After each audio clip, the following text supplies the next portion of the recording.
City Hall. This is our April 1st meeting and second to last meeting of this council. As we head into Election Day tomorrow, I'd like to remind all the voters out there to go out and vote tomorrow. Several people have obviously given the ultimate sacrifice so that we can vote as Americans and as citizens of Jefferson City. We'll start our meeting tonight by a prayer led by Councilman Bob Weber. And please join me in the Pledge of Allegiance. Dear Heavenly Father, we thank you for the freedom and opportunity to gather here tonight. We pray that you will guide us in all of our discussions and give us wisdom in deciding the issues we face tonight.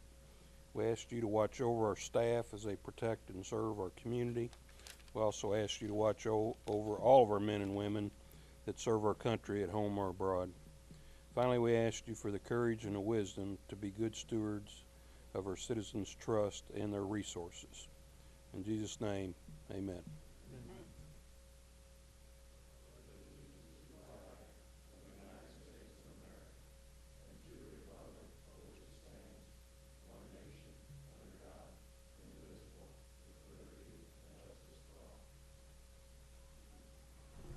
Once again, welcome to City Hall. I'll ask the clerk to have roll, please. Bray. Aye. Carroll. Here. Henry. Here. Lubert. Here. Mahalovich. Here. Hope. Here. Prather. Here. Schulte. Here. Scribner. Here. Weber. Here. And we have a quorum. Next, I would like to introduce Mr. Ken Barnes with troop number 2. If you could come to the podium, please. As has been the tradition for some time, when a scout troop comes in, we allow each scout member to come forward and tell us what badge they may be working on this evening. Mr. Barnes, welcome. Looks like you got a good group here tonight. Tell us where you're from and how long have you been associated with the Scouts organization here in Central Missouri? Yeah. Okay. My name is Ken Barnes. We are with Troop 2 from First Presbyterian Church, just right down the street here in Jefferson City. I'm an assistant scoutmaster with the troop, and currently I'm teaching the citizenship in the community merit badge. And with me I have a bunch of our scouts that are taking that course from me. I'm John Hesser. I live in Lowman, Missouri, and I've been in the Scout for about a year. Great. Welcome. My name is David Siegel. I've been in Scout for a year, and I'm from Lowman, Missouri.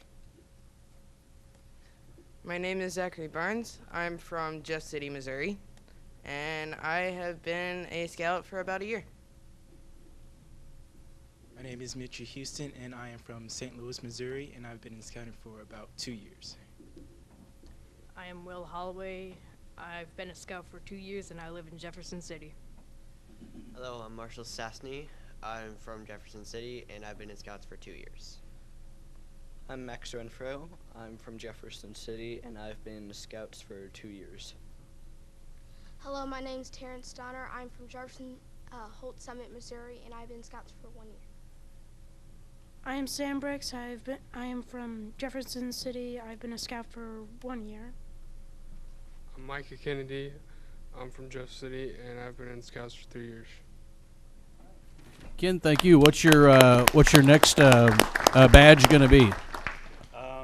Don't know. See what the boys want to do next. All right. Well, thank you for your service to the community, and boys, welcome. You don't have to stay for the entire night. I know you have school tomorrow, and sometimes we can run a little past 9 o'clock if we're not too careful. Next, we have our annual report. If I could ask Randy Allen and Missy Bono to stand up, and whoever else he may have with him, if he could introduce them. Randy does an excellent job along with his staff helping us with economic development.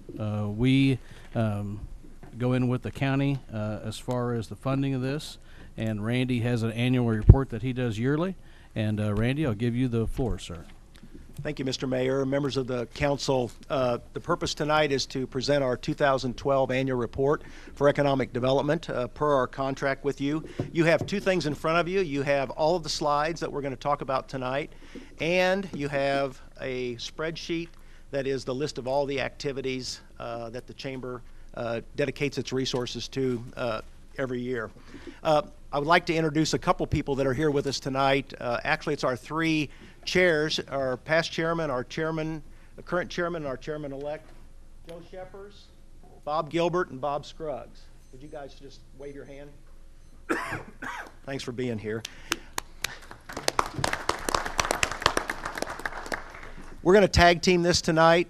Missy Bono, the Director of Economic Development, Sean Sappenfield, the existing business manager, and Mark Mamert, the Community Development Manager, are going to follow through on their parts of the presentation. The first three slides that you have are, first of all, what we're going to cover tonight is the overall chamber resources and an overview of the specific programs for economic development that we have within the Chamber of Commerce. These are the metrics that we put in the contract this last year, and there's 3 slides of these. I'm not going to go through each one of them and talk about them in specifics. You will see all of this information in the presentation tonight, and you have it obviously in front of you. So if you have questions about anything that we talk about, you can let us know. Again, business attraction, general use of resources, business retention and expansion program, community development, and industrial land and asset management. Also, if you want to jot down your questions, we'll take them at the end. That way we can get through this pretty quickly. 2012, as you can see before you, what we do is we account for each of the projects and tasks that the Chamber does, and we account for it either economic development, chamber, proportional, or proportional administrative. So you can see how we account for that time. Everything that we do is on that spreadsheet, so you can, if you have any questions about specifically how we allocate that, you can ask a question later. In 2012, the actual spending of the Chamber on economic development was about 54% of our budget, staff and resources, and 46% of it was Chamber of Commerce. Again, these are the allocations of the use of time in 2012 by the 4 specific categories. And just as a reference, this is the same number for the last 6 years since the economic development program started in 2007. Slight difference, obviously, over a 6-year period of time. This is the breakdown of personnel expenses, economic development expenses, community, and so on down the line. Obviously, you can see the red is the Chamber of Commerce, the economic development expenses, and the blue is the chamber expenses. This is another way we've looked at it. You've asked for this in the past. This is the 2012 hours by ED activity. As you can see, we allocate these by activity. You can see the vast majority of time in 2012, not the vast majority, but the one that has the most was workforce development. Several years ago, we started doing more workforce development, and that's where our emphasis is, along with small business, existing business retention, expansion, community development, and business attraction. And just another graph to show you 3 periods of time, 2007 to 2009, 2010 to 2011, and then this last year. And you can see the variables there between those 3 periods of time. Again, the second one on the left, workforce development has increased substantially in this last year. This is the breakout, one of the slides that's, I think, very telling in terms of what our uses, our sources of income, and our uses of our income in terms of spending. You can see on the left-hand side the 3 categories of economic development support. The 4th category is chamber membership investment income, which is really dues. And then the last one is membership events and miscellaneous income. That totals about $960,000 and change. On the right-hand side, you can see the uses then, the spending in that category, the base level spending, $450,000. We actually spent $71,000 more than that base level funding last year, and the remainder was spent on chamber activities. Now I'll turn it over to Missy, and she'll talk a little bit about business attraction. Thank you, Randy. Business attraction, we had a banner year in 2012 for the number of projects that we actually were able to work. So you can see in 2012 we had 36 projects, and we had 2 site visits, which I'll talk about a little bit later. But you can see we actually had more projects in 2012 than we had in 2011 and 2010 put together. And if you just take a snapshot look at 2007 to 2012, you can see the numbers from the time that we really started putting our economic development more resources into business attraction and how many projects that we've worked during that period of time. You can see that we've had 8 site visits, during that 2007 to 2012 time period. I know it's probably hard for you to see this, but one of the things that we really try to do is keep all the information about these projects, and it really just runs the gamut on the type of projects that we work, from advanced manufacturing to IT type of companies to food processing facilities. And a lot of the jobs are, 25 jobs up to 700 jobs. So like I said, a wide array of projects that we work. The proposed sites, we do have an opportunity to propose not just chamber-owned property, but also anybody that has an available site in Jefferson City for us to market. We want to market it. The more looks that we get in Jefferson City, the better. And so we have a lot of different land sites that we do market to projects. Just a couple of projects I want to point out to you. Project Roll was a project that we worked in May that came to us. It was 108 jobs over a 5-phase period, and they were actually looking for 400,000 square feet. We were able to propose the Howerton facility, which is now a warehouse distribution facility on Industrial Drive. This particular project came to us, and they were on a very fast track. They wanted to be in the building, starting to do renovations in about a 4-month period of time. But that particular building, they are contracted out to a third party.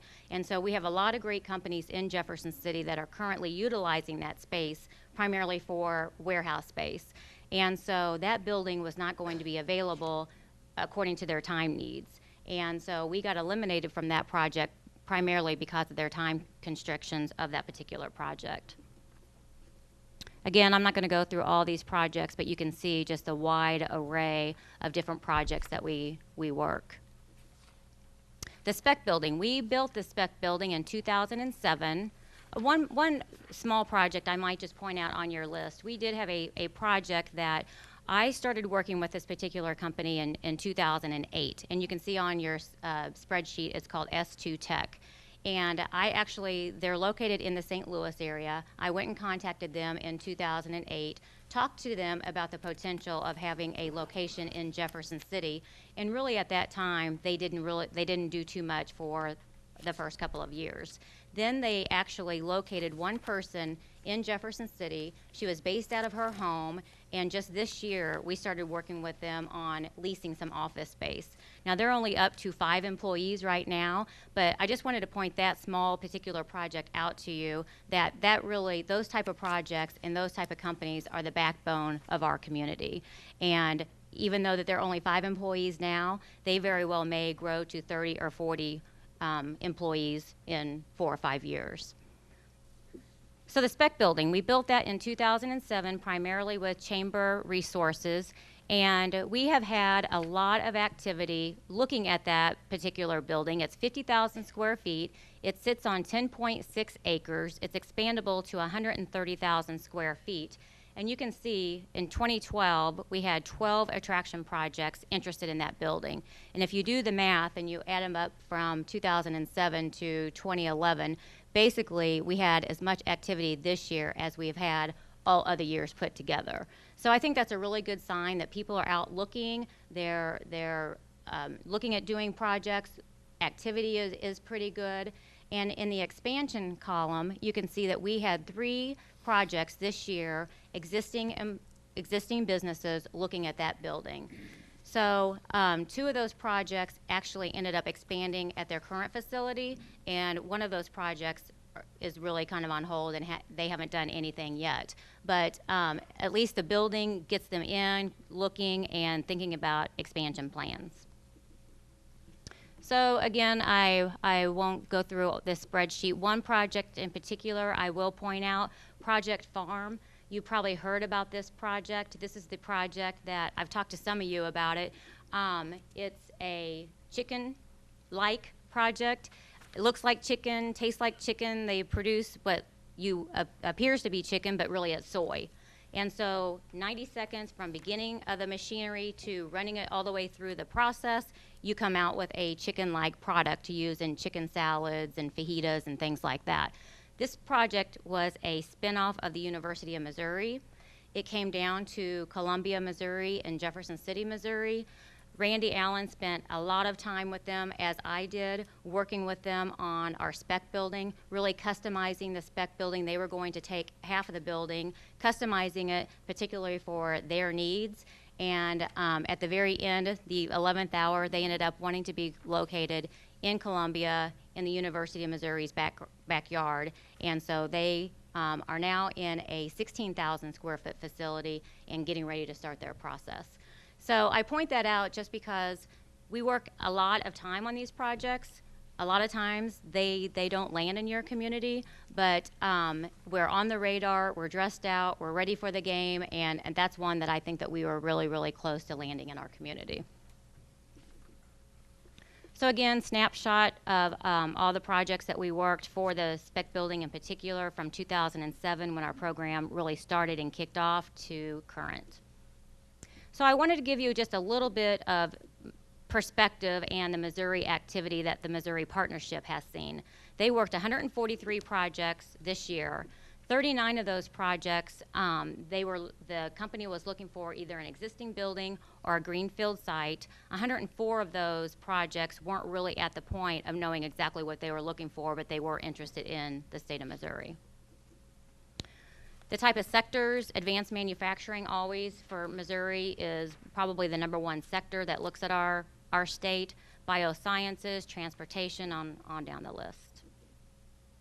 So when they come to the Missouri Partnership and they're looking for an existing industrial building, the average that they're looking for is about 135,000 square feet. The median is 75,000 square feet. And it can be, like I said, a huge range, 15,000 square feet all the way up to 650,000 square feet.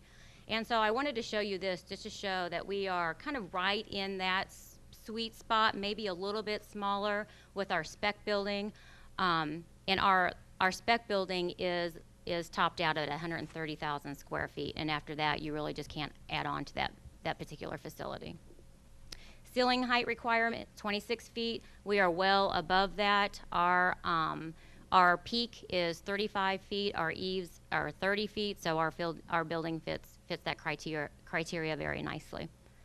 Rail, it's always kind of interesting to see how rail comes into play. When companies were looking for an existing facility, 38% of them were looking for rail, 75% looking for a greenfield site, said that rail was a requirement for their project. Missouri Corps is our regional economic development entity that encompasses Audrain, Boone, Callaway, and Cole. And if you remember in 2008, we started working with Corps on a 12-county area, all the way from the Lake of the Ozarks up to Moberly, California, kind of a big 12-county area that pretty quickly we just figured out that that was too big of an area for us to concentrate on. So we really started looking at Corps, figuring out what we wanted to really focus on, and really it just made sense for us to work with the triangle, which I call Boone, Callaway, Cole, and then Audrain. Mexico adds a lot to our workforce as well, and so really the 4 counties is what we started focusing on. Again, working with them on regional marketing, regional expansion and retention, entrepreneurship, and then also in the higher education consortium. So the businesses that we have to date, Ameren, Boone Hospital, Central Bank, Veterans United are all players in Corps at the moment. Central Electric Co-op, when we went from 12 counties down to a 4-county area, we lost a lot of the area that they currently serve, and so we're still trying to work with them, and they are very interested. But one of the things that we really started taking a look at was the fact that workforce really drives what we're doing today. And so higher education plays such a role in our community and our workforce needs. So we went and we visited every single higher education institution, and all of the ones that are listed here, including Lynn State Technical College, are on board with working with CORE. So I think that we'll be able to do some really great things as far as workforce for this CORE area. As far as the budget, when we first started in 2008, we had an executive director that had benefits and car allowance and a car and insurance, and again, we quickly figured out that we were spending a lot of our resources on that one director. And it just made a lot more sense for each one of us, as far as the economic development professionals, to take a much more active role in working on CORE, because that's what we do for a living.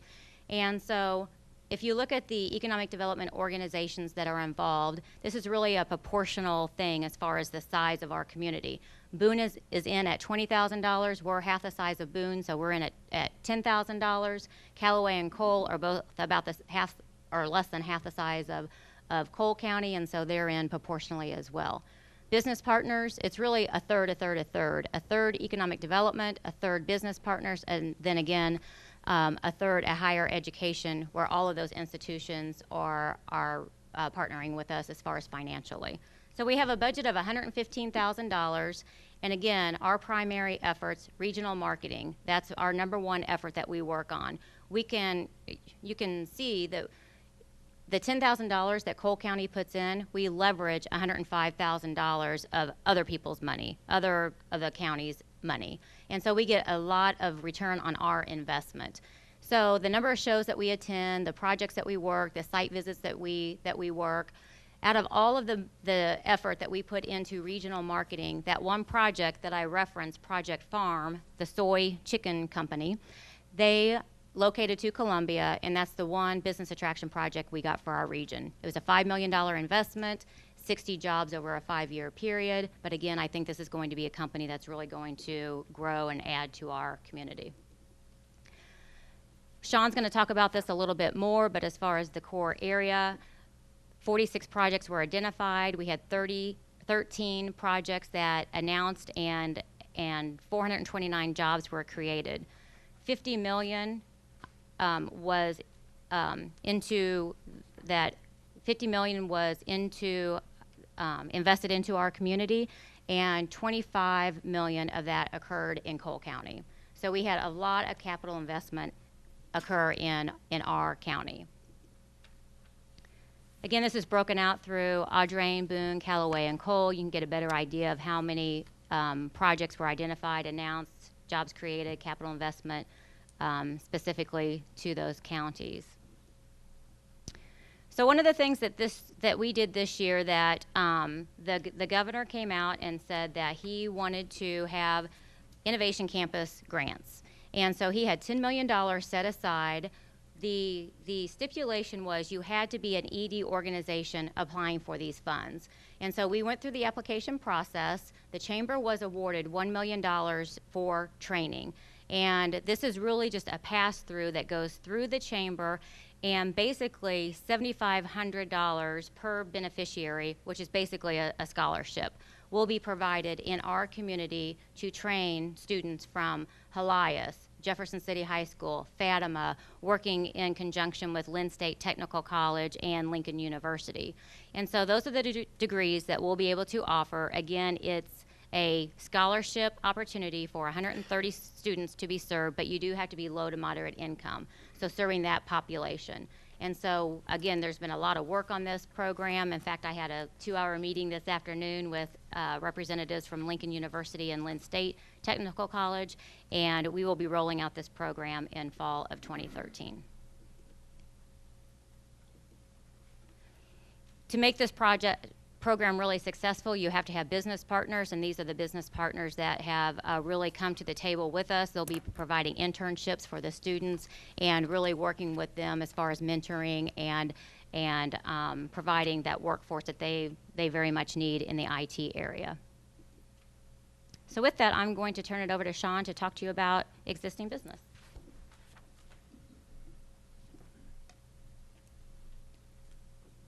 As Missy said, I'm going to run through the existing business program for you. In 2012, this is just identified expansion projects. As you can see, we had 6 projects identified. Jobs associated with that is 160, and total investment just over 25 million. And again, this is identified projects. This is identified from going back to 2007, so this is a 6-year snapshot of identified projects. And as you can see, we run through the projects 8, 6, 5. We have a little hiccup in 2010, and then back to 12 projects identified in 2011, and rounding out with 6 in 2012.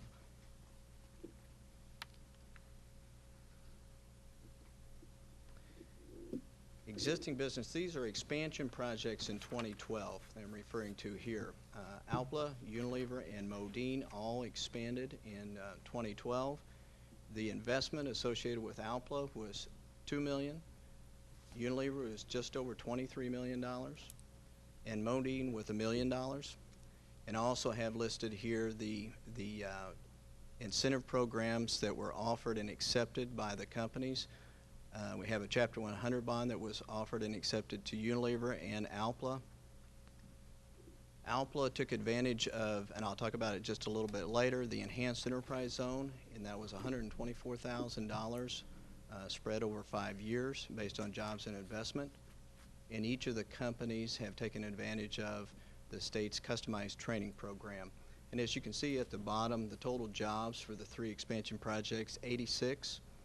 Just over 26 million, and I'll draw your attention to that payroll number of just over $3 million for the 3 projects. Again, looking at the expansion projects in 2012, we have 25 jobs associated with Alpla, 61 with Unilever. And the payroll, again, the payroll associated with Alpla, close to $1 million, $780,000, and $2.3 million with those 61 jobs with Unilever.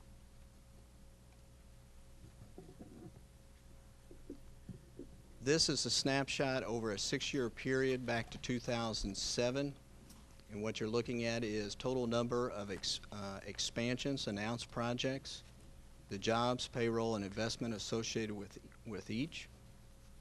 As you can see, we have a very large number. Once you total these out over the 6 years, you have 20 announced projects, 649 jobs, just over $22 million of payroll, and the investment $145 million. As you can see, over the same time period, we all know that the economy has not been the best, so we have been very fortunate here within our community with our expansions. This is the same information, just a little bit different look, a 6-year time period. And again, with over the same period, our companies have been doing very well, been taking advantage of consolidation and relocation.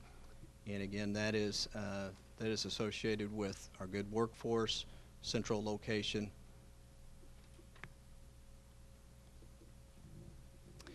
The Enhanced Enterprise Zone. In December of 2009, designation was received, Jefferson City, Cole County designation was received with the Enhanced Enterprise Zone. This program provides tax credits, not only tax credits based on jobs and investment, but also has an abatement feature for real property. As you can see here, Alpla in 2012 took advantage of this program based on their jobs and investment, $124,000, and this is a credit over a 5-year period. The Missouri Customized Training Program, we work in partnership with Lynn State. Shelley Jacobs, the coordinator, the Workforce Development Coordinator, does a very good job. And in 2012, you can see here the companies that have received. Now these are grant funds for training and retraining purposes. So as you can see, we have the companies that received quite a few dollars, and it equates to $242,000 in total. This is a snapshot of going back to 2007, a 6-year period, also talking about the customized training programs. Over that time period, $1.4 million. And I can't say enough about this program because all of these companies, when you're trying to train new employees and existing employees, this program is very beneficial to our manufacturers here locally. Just a quick slide on small business. I also handle small business duties for the Chamber. Our Business Entrepreneur Support Team, our BEST Committee, also referred to as the Small Business Committee.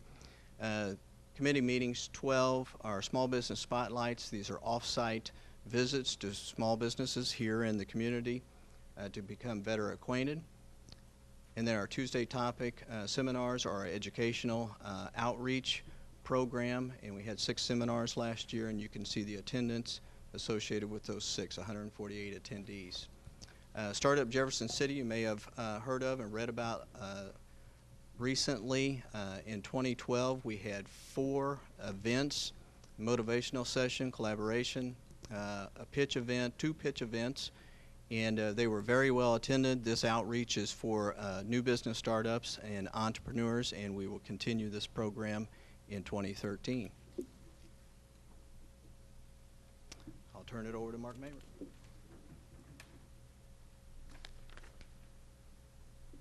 Thank you, Sean. Appreciate the opportunity to address you this evening.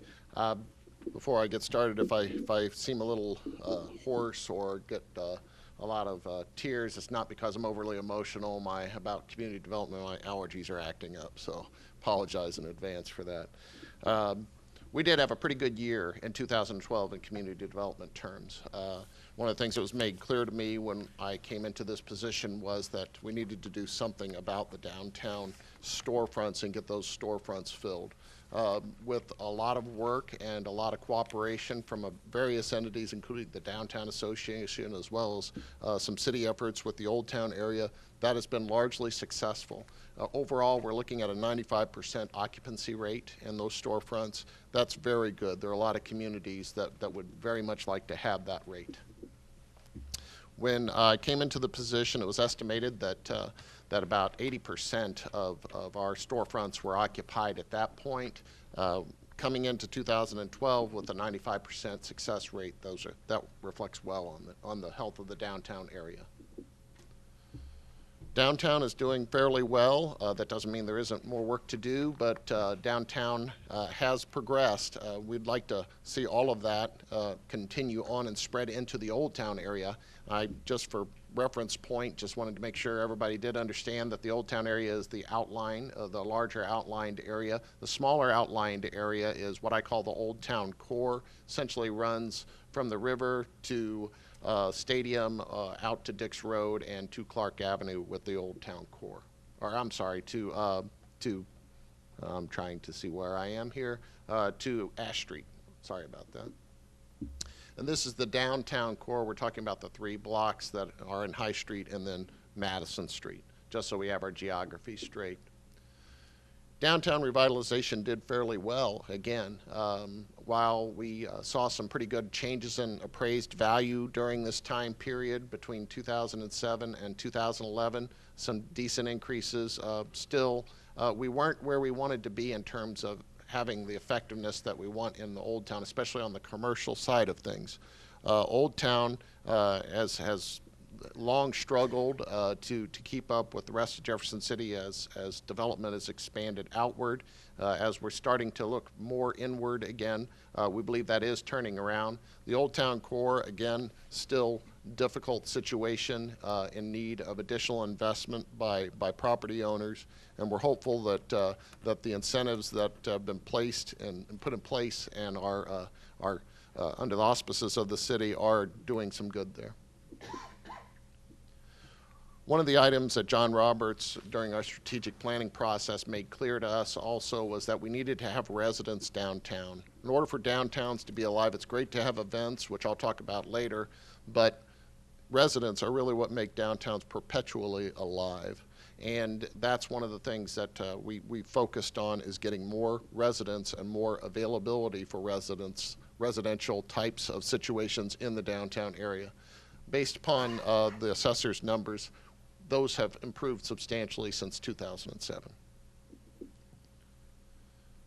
We've cooperated with a number of entities on the Hidden Spaces Secret Places tour, and I'll announce right now that we're looking at May 19th for this year's Hidden Spaces tour.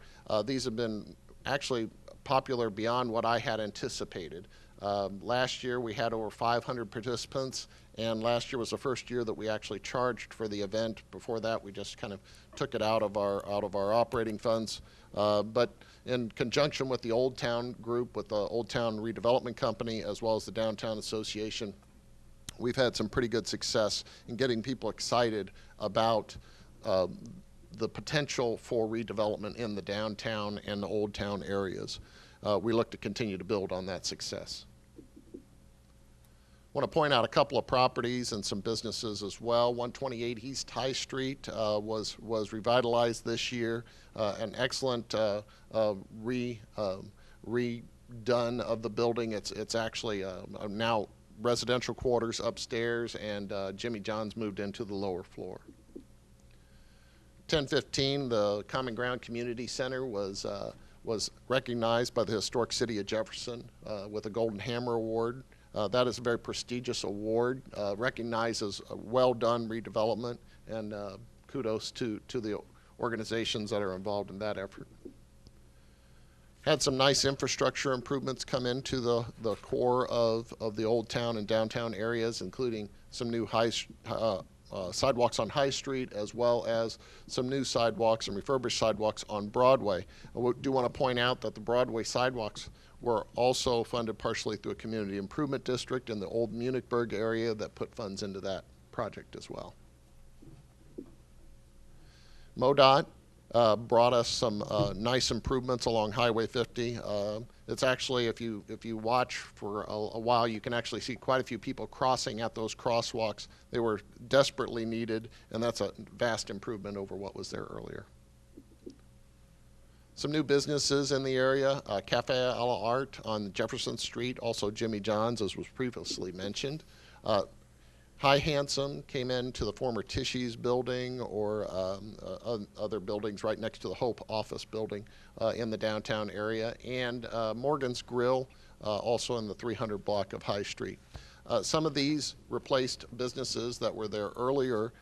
It's a good sign in some ways that some churn happens, and it also is a good sign that those spaces that were available were filled nearly immediately. That indicates a pretty good level of demand. Other new businesses in the Old Town area included Capital Care Pharmacy, located in Capital Region Medical Center, as well as Vitality Vegan and Vegetarian, right at the corner of Lafayette and High Street. Eris's Pizza, the venerable institution that is Eris's Pizza, expanded to the west, to the east rather, into a new facility for dining. Cafe Via Roma got a very nice new facade added to its facility. Nicely done, very fitting and keeping with the rest of the architecture of the building. Other new businesses, the Village Square, formerly Warwick Village, continues to develop and to add to its portfolio. De Nouveau Salon and Gifts came into that area, as well as finishing touches. This is a historic area, actually, and was once considered the entrance to Jefferson City, and it's being made new again. The 700 block of High Street, we had some very nice improvements. The Dahlmeyer Law offices relocated to the Old Town area, and Perfect Fit Boutique moved into the downtown area as well. Part of what's been driving the success of the downtown area and the core of the Old Town area as we are trying to progress forward is bringing these community celebrations to the fore. They increase mind share. They show and demonstrate that Jefferson City has entertainment options and venues that are valuable, worthwhile, and enjoyable. That attracts folks to our area. Thursday Night Live did very well this year. I'll talk a little bit about that in a moment. Blues, Brews, and Brats, in its second year, expanded exponentially. Cinco de Mayo may be probably looking at another option for that this year, but we'll be doing some sort of an event in the Ash Street area. Salute to America. While the heat was rather insufferable this past year, it had a pretty good year overall. Oktoberfest was the best year they've had ever. All of these events point to a healthy, celebratory venues and celebratory actions that folks are having fun with in the area. One of the things that has helped these events grow is the new festival district. That has really kind of taken off in a lot of ways. The festival district didn't exist in 2010, so there weren't any wristband or cup sales at that point. At this point, in 2011, we saw $5,000 worth of cup sales that supported the event, and in 2012, they had approximately $12,000 in cup sales. That's pretty good growth. Correspondingly, we saw TNL Thursday Night Live attendance grow quite well as well. Estimated attendance right around 5,000 in 2010. We had 6 events in 2011 where we had approximately 7,500, and that jumped a lot based upon kind of a little bit of a grid analysis on on Thursday Night Live in the 2012 year. And that's with one less event than what we had in 2011. The Chamber works on some public policy for participation as well, some facilitation of issues that come up. One of those was the downtown residential parking program. Any landlord in the downtown area or property owner will tell you that when folks come in and look at a residential facility, the first thing that they'll say is, how much is the rent? And the second thing that they'll ask is, where do I park? So that's an extremely important program, and the Chamber helped facilitate that discussion this past year. Also, the noise ordinance that was put into effect was also very helpful, I think, for a lot of different entities in the Old Town area. A lot of clarity, and I want to give a shout out to the city staff that worked very hard on that and got that to pass. Another item that we work on in the community development arena is Cole County Communities. This is a committee that's made up of the areas surrounding Jefferson City as well as Jefferson City itself, but with a particular focus on county-wide types of issues. This past year, we meet at 7 a.m. Yes, it's an early bird type of organization, a group. We talked about the library proposal, among other things, as well as ethanol production was highlighted. We visited the Lincoln University Farm, really kind of showing and demonstrating that county identity that we do need to have and helping everyone understand that we're all in the same economic boat. As a community development person, I also handle transportation with assists from Randy and Missy as well. What we do as a transportation entity is essentially advocate. We work very hard with MoDOT staff and commission to try and keep our projects in front of them. And we're always seeking partnerships, and I'll go over some of those in just a moment. One of the things that we do in terms of trying to keep those lines of communication open is the MoDOT reception and presentation. Every year we give a presentation to the MoDOT Commission, and there are a lot of communities that would very much like to do that. We're one of the fortunate ones that get to do that. It helps us keep those lines of communication open and also helps us talk to them about what our transportation priorities are.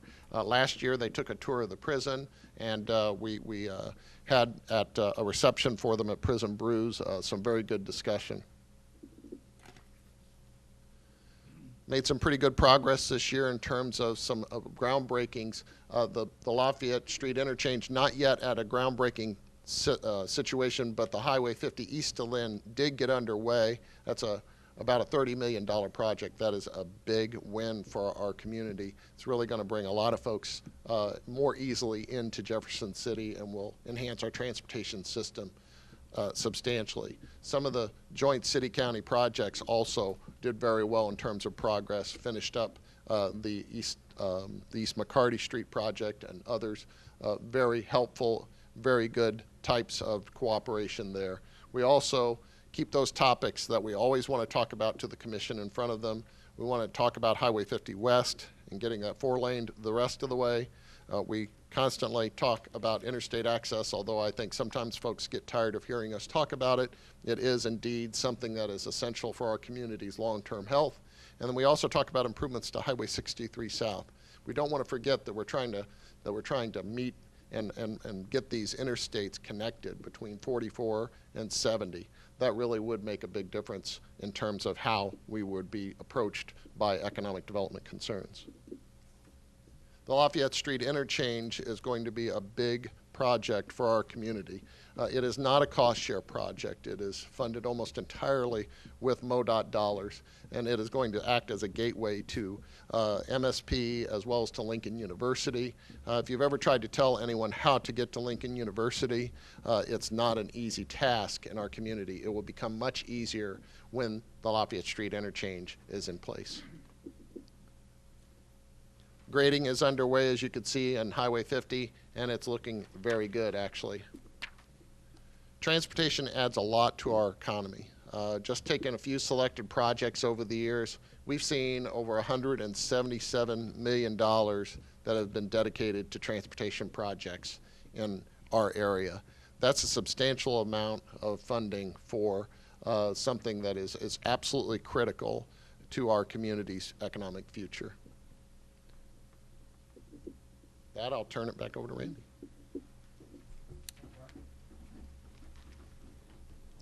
Okay, we've not long to go here, kind of on the wrap up.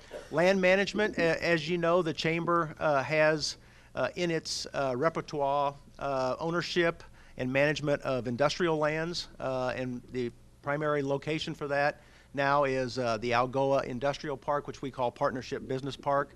You can see from the slide the outline in yellow. Those are the areas that contain that industrial park. Militia is the road there that intersects Highway 50 East. These are the parcels. This is what we have identified as the parcels that we market, that Missy uses for business attraction projects and sometimes expansion projects. Let's go through those very quickly.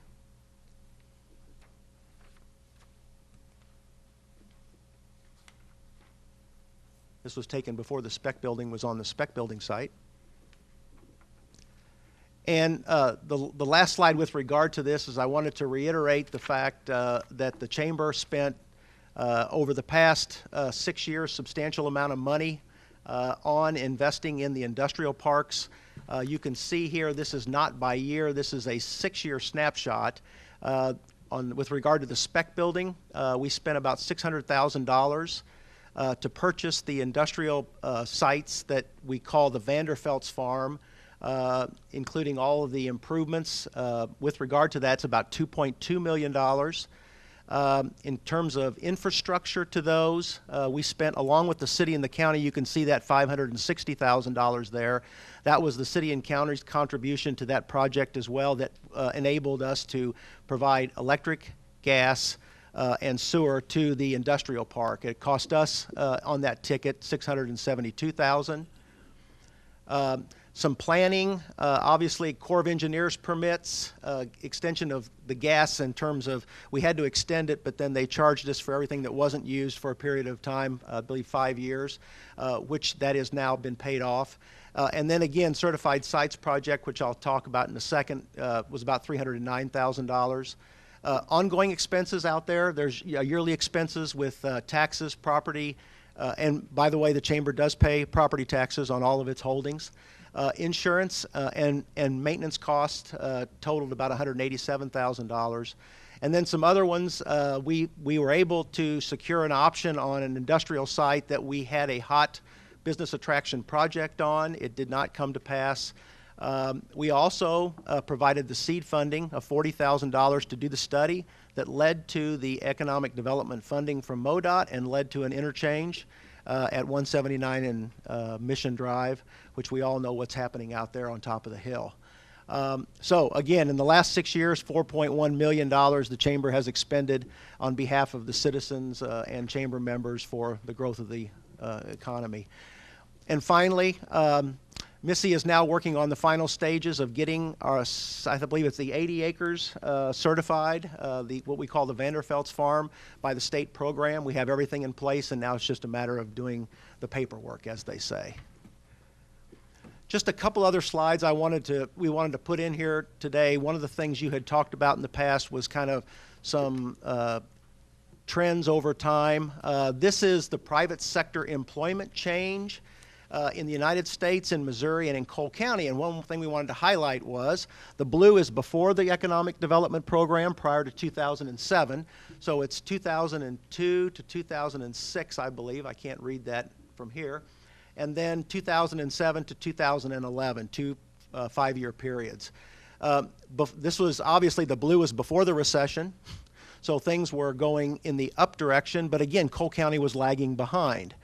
The year since we've had the Economic Development Program, again, everybody is in the red, but we're in the red less. So we are actually went from the last to actually going in being ahead of the state and the country. This is in comparison to a couple other counties that people tend to ask about. You can see Cole County in the middle compared to Boone County, Buchanan County, which is St. Joe, and Cape Girardeau County, which obviously is Cape.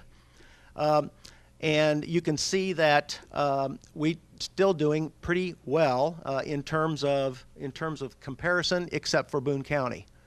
And you know, Boone County was obviously in the lead before the recession and continues to be in the lead. This is private sector wages, which is the other thing, which probably is more important than the actual jobs themselves. So it's the amount of money coming into your local economy. And again, you can see that before the recession, we were kind of in the middle. And since the recession, since the program has been in place, we are doing better than the United States and the state. And again, comparing us to Cole County, Boone County, Buchanan County, and Cape County, there is an anomaly here, and we can't figure out why Buchanan County had such a huge spike in the last 4 years. But other than Buchanan County, again, we are doing better in terms of private sector wage change. Again, because we are a state government town, we are concerned right now more about the private sector wages rather than the combined wages. So you can see that that's what we've talked about here.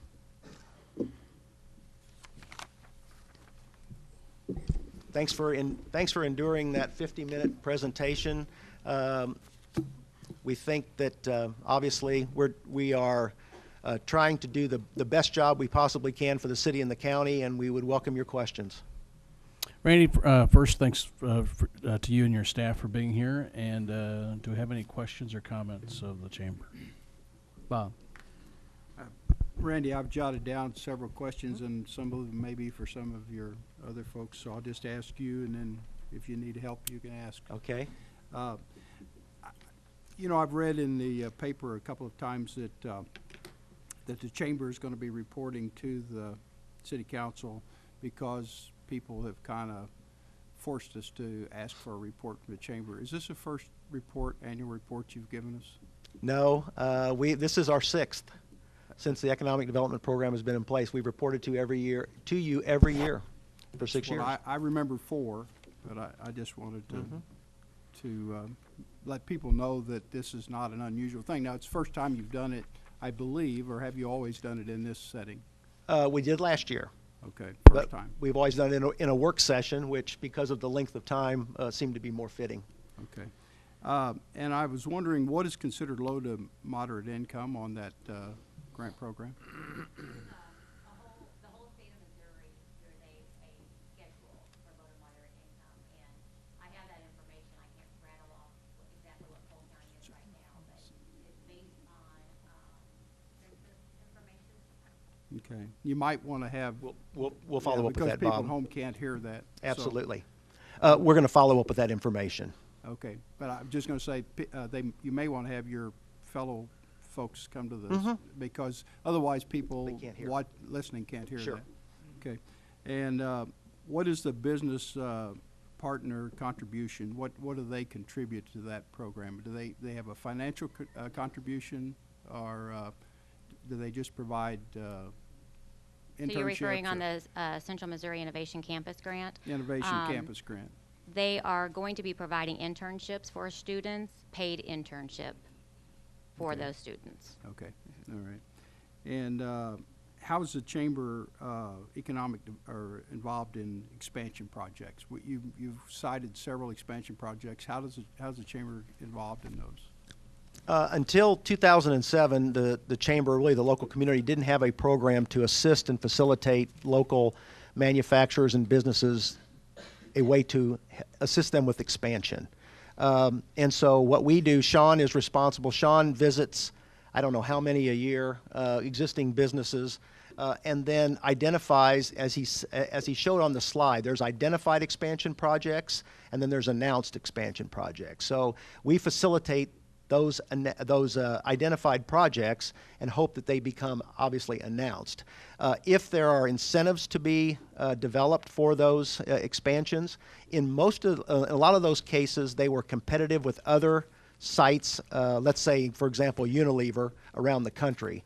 And so those of you that have been on the council for at least a couple years know you've seen those incentives being offered to those companies. So we assist, we facilitate, and we encourage them to expand, obviously, and to keep jobs in the community. So if they're not aware of an incentive or something, you might bring it to their attention, or you might help them through the grant process, absolutely, the application process, absolutely, things like that. Okay. And I was interested, I saw that there were 3 expansion projects. One was Modine, and there was no employment increase there. Was it just an equipment expansion? They did expand with regard to some machinery and equipment. Okay. And then how was the chamber involved in securing the enhanced enterprise zone? Did you, is that something that had to be applied for? Yes. We developed the entire process, facilitated the entire process, worked with DED and the city and the county. In this case, because it's part of it's in the county and part of it's in the city, and really facilitated getting that accomplished. I think I remember you inviting us to a meeting where right. you first proposed it to the council. That's correct. And to the county at the same time. And how is the chamber involved in Missouri Customized Training Program? Once again, we facilitate. We are kind of a lobbyist with regard to the local companies. The local companies will put in a grant request for a specific kind of customized training, and we work with them to try to get as much money from the state with that customized training program as we possibly can. Okay, and then that's something that, again, you work through that grant process. That's correct. Identifying those. And then the Small Business Committee, is that classified as economic development? Is that in the slide that we saw where you accounted for hours and so forth? Is that part of it? Some of it is, and some of it isn't. You can see that each activity has its own, whether it's economic development or chamber or both. Most of those are both. It's half and half. Okay. And I'd written this question down before you finished your presentation, but I asked, is any of the chamber investment where you identified the $4.15 million on the back, is any of that monies that were given to the chamber for economic development, or is that just the chamber's investment out of chamber funds? It's out of 21st Century Land Investments, which has been around for a long time under different names, where you guys might know where the fairgrounds is on the west end of town was an industrial park owned by the chamber until it was filled up. But those are separate funds. 21st Century Land Investment Funds is where all that money came from. And much of that money, or at least some of the seed money from that, over the years has been donated by businesses here in town. I can't even remember the name of the committee now, but there used to Partnerships be 2020. Partnership 2020. That's correct. And it's about $1 million over, I don't know how many, 5-year period of time. I believe it was in the late 90s. Okay, and then the chamber was responsible for organizing that group and soliciting those funds. That's correct. So forth. Okay, Randy, thank you for your presentation. Thank you. Any other questions of Randy? Dr. Pope.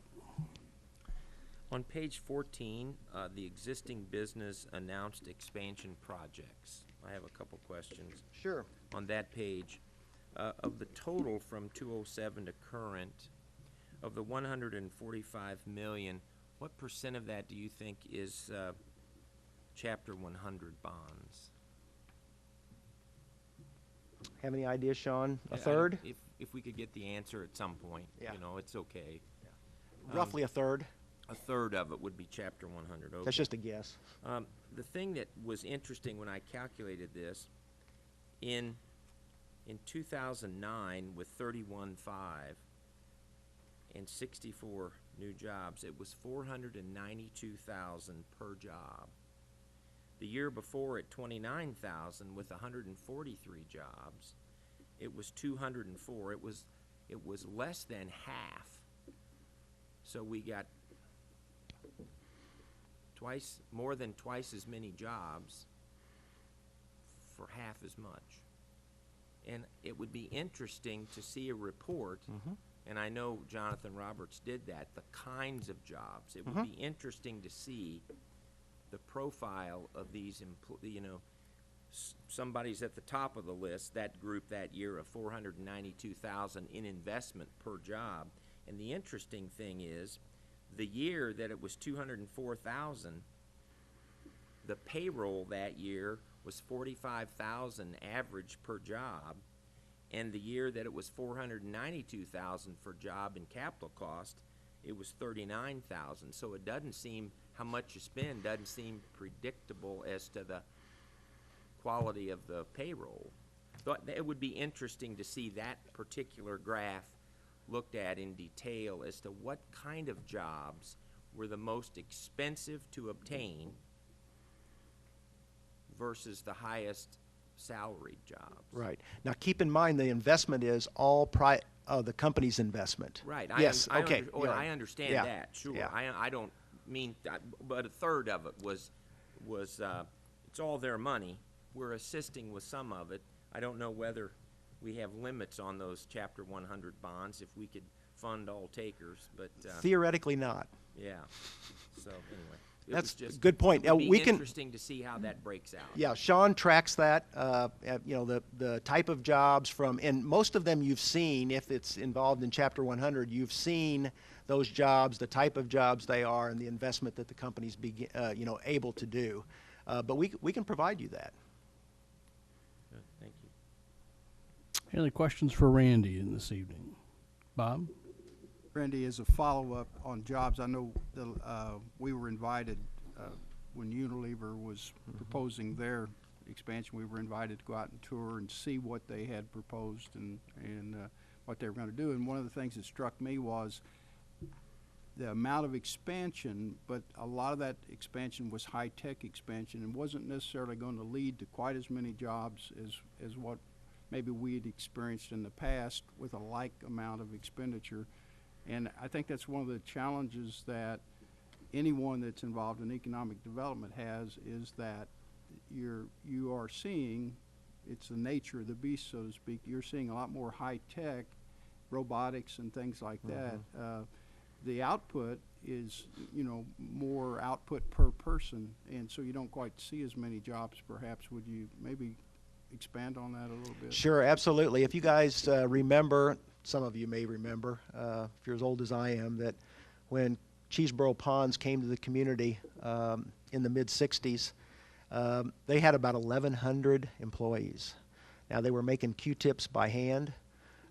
They were, putting Vaseline in jars by hand and so on and so forth. So at the low point, I believe, of Unilever, a couple hundred jobs.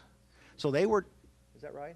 They started moving things out to other places, and they were down to about 200 jobs. And I think with this expansion, they'll be up over 400 jobs to 500. Okay, under 400. But the difference in the jobs, is dramatic. And so, they are bringing product lines into this facility from other places.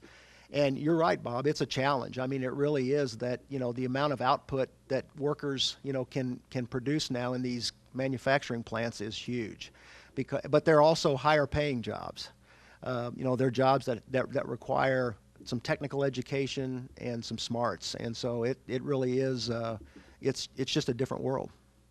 Wasn't I'm thinking that maybe the average salary or the average hourly wage for the folks that are going to be running this new equipment, wasn't it up close to $25 an hour? The Unilever, you speaking? Unilever. It was just under $40,000 a year. And that's without benefits. Just under $40,000 a year without benefits. So that maybe explains the graph that was showing the higher wages, the fact that Cole County was leading in that, because all of the, or not, I won't say all, but many of these companies are seeing a wage increase as the technical difficulty of the jobs increase. Right. I mean, if you see what comes in and Missy deals with most of the time, semi-skilled, skilled, and administrative jobs, the mix of that varies all over the board. So it is that way with our manufacturers. However, our manufacturers are pretty high tech when it comes to it now. So with this expansion, Unilever will be, really the flagship of their company in North America. All right, Randy. Rick, go ahead. Thanks again for the presentation. I learned a lot, and I especially appreciate the attention to some of the metrics that we talked about in previous, and I know that's probably all I had for you, but appreciate that. In regard to the same slide, as I remember from some presentation, is that there's a sliding scale of tax that it will be going back to the tax entities over time, and it may be 10 or 15 years out. Who keeps track of when those start coming back online? And I also understand there's something to do with if they don't make their job target, there's a little bit of a trigger that is imposed when they're not making the amount of jobs that they had. Councilman, there is not a trigger on the Chapter 100 bonds. There is a trigger on the state tax credit program, which is part of the enhanced enterprise zone. Most of our existing business expansion Chapter 100 abatements are 5 years, and so once 5 years has come and gone, then they will start paying 100% property taxes.